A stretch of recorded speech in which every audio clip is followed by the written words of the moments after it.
In this video, I will show you how to make your images more sharper and vibrant. First, I zoom in on the image, and as you can see, there is a bit of pixelation. If the resolution of your image is low like this one, the first thing we need to do is increase the resolution of the image. Click on filter at the top and go to neural filters. A panel will appear, and here at the bottom you will find super zoom and turn it on. I usually set it to 2x, but you can choose 3x if you'd like. I also check the boxes for remove JPEG artifacts and enhance face details. Now you can see the before and after. The resolution is much better. I set this to 3 and 2, then click OK. It opened in a new window, so let's close that.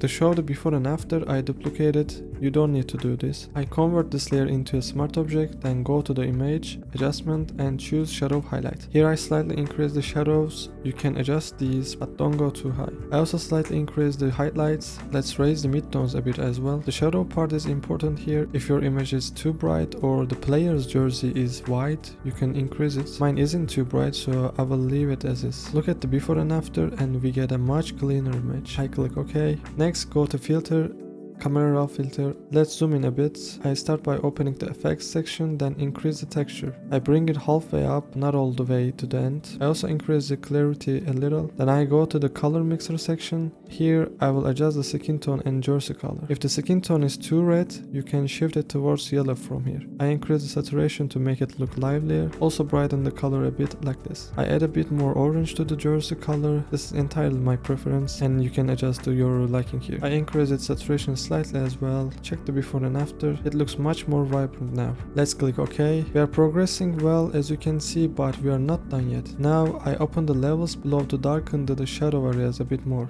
I drag it slightly to the right. Since I'm only affecting the shadows, I double click on the layer and adjust the blend of settings. I remove the highlights. You can separate them by holding down Alt. This looks good. By the way, if I put this layer in a group, it will be better. Now I create a mask, and I will only paint the skin part, leaving out the hair and beard. Since the hair is already dark, there is no need to darken it further. And I paint the arms too. After finishing this, I open another levels adjustment, this time for the jersey. I lower the brightness and remove the highlights again. This looks good. Of course, not on the face area. If it is too much, you can reduce it. Now I will add some brightness again, opening levels and increasing the brightness a bit. Don't make it too bright or you will lose texture here.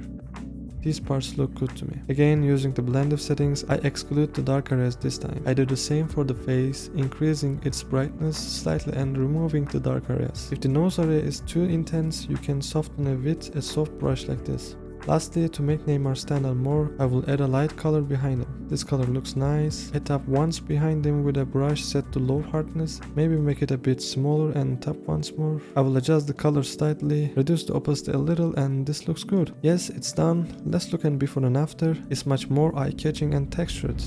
As you can see, this is how I make images more sharper and vibrant. I hope this video was helpful for you. Don't forget to comment on what you'd like to see in the next video. See you soon.